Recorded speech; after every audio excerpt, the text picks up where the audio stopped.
All right, here we are, the first test in the blue book. Test 1, section 2. Oh, here we go. Let's look at the first question. We're just doing the reading here. So, in line 12, the author implies that being human includes. Now, he says implies, so he doesn't say it directly. And he talks about being human. Now, if you look at the answer choices, which one has the words that I like? Maybe this has some time in it. And this is appreciation, okay? Now,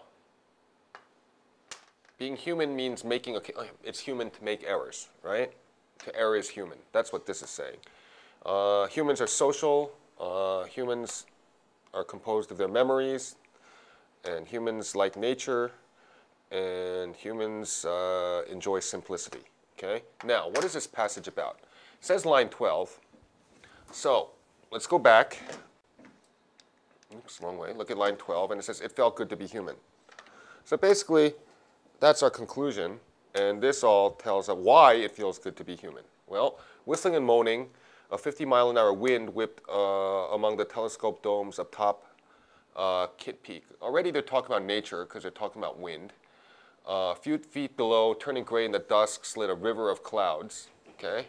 Again, they're talking about what? Nature, clouds. That had been rising and dropping all day. High above, comet Hale-Bopp hung like a feathery fishing lure. Again, the comet is part of nature, its tail curving off a bit as if blown to the side by the punishing wind. Again, they talk about nature. One by one, stars winked on a darkening sky. It's all nature. Nearby, wild horses, nature, wandered past. The horses, they is the horses, clearly. They never glanced skyward at the gossamer swath of Hale-Bopp, nor at the wondrous spectacle that is a night sky on a clear night. They couldn't appreciate the nature. It felt good to be human. So he's looking at all this, right, and describing it. And he says the horses could not look at it, so they can't appreciate it, but it felt good to be human because he could. Okay? So this is about nature. Oops. So we have to choose a nature answer just based on nature, which is nature.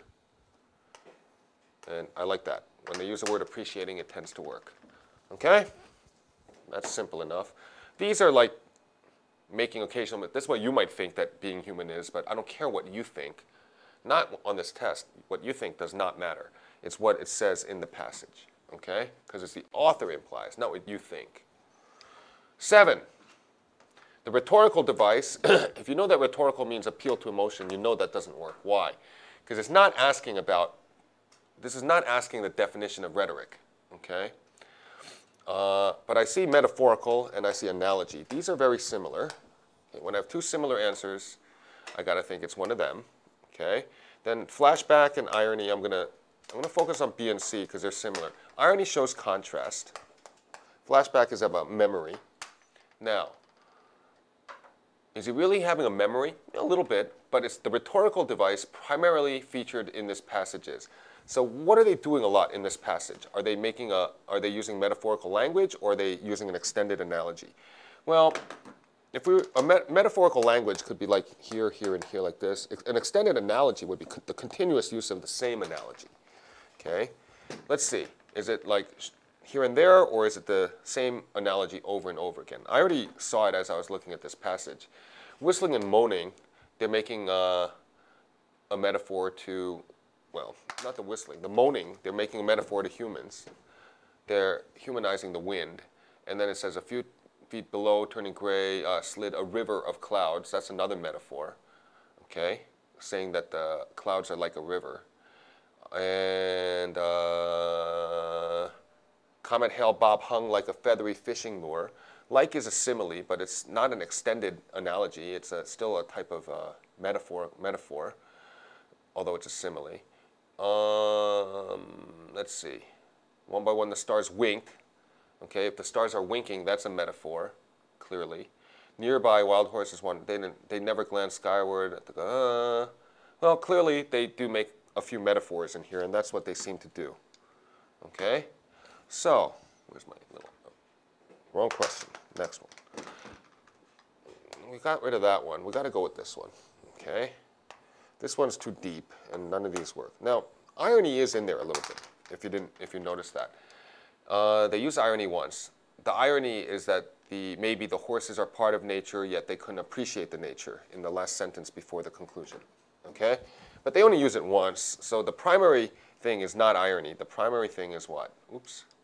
The primary thing that they used is metaphorical language, okay? Because the description is very metaphorical. Easy enough. Now, let's see. The next one, let's look at the first sentence just here. In 1843, it's historical. Augusta Ada King, it's about Augusta Ada King, published an influential set of notes describing Charles Babbage's conception of an analytical engine, the first design for an automatic computer. So it's about Ada King and the stuff she did for a computer. Okay, Augusta Ada King. I'm just going to call her Ada King because Augusta's too long. Explaining, I like this. I like names. Providing a character analysis of Ada King. I like that. Ada King, I like. How and why, this is good. This is kind of out. No name, no name. So we're looking at these two. Is it about her interest in Ada King's science? Is it about Ada King's interest in computer science? Or is it about how and why Ada King is celebrated? Celebrated means what? Famous. So if it's about why she's famous, it's C. If it's just describing or explaining her interest, explaining her interest in computer science, then it's A. Okay, but we know it's probably not D or E because it's not about Ada King. Okay? Now, what about B?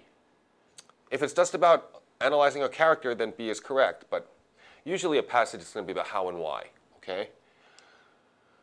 Let's see. Let's look at the conclusion. That's usually going to tell us something. And whereas many women have helped to advance computer science, only King has had a computer language named after her, Ada. Well, if she had a computer language named after her, she is famous. Let's take a further look, though. We looked at the first sentence. King's notes, which included her program for computing a series called establish her importance. However, this is going to be really important. Conclusion. Her fascinating life and lineage, she was a daughter of Lord Byron, and her role as a female pioneer in her field have turned her into an icon. Icon, pioneer, only King. She has inspired, there's biographies, plays, novels, and even a feature film. What does this tell you? She's pretty damn famous, okay? So the conclusion is usually going to be the however. That's the turning point. So she's like a computer nerd. She did this stuff, but she was really famous. The key is celebrated, famous, C. Pretty easy. Moving on. 9. The author of the... Now, we know that this is about how famous she is. Now, and we know it's a historical passage. Her family history. Well, they mention her father, Lord Byron. Remember that? We saw that. If not, take a look back. Her family history plays no part in the fascination she... I like this word, no. Why? Well, let's see. Normally, I don't like no because it means zero. But let's look at the nature of this question. The author of the passage would most likely disagree. Okay? With which of the following statements about Ada King? Well, when we have a negative question like disagree or pick the one that doesn't work, we like strong language, right? Normally we don't like strong language because it's hard to show. But he's going to disagree with strong language usually, okay? I'm most likely going to disagree with something if you say I always do that or I never do that. I'll disagree with that usually. Understand?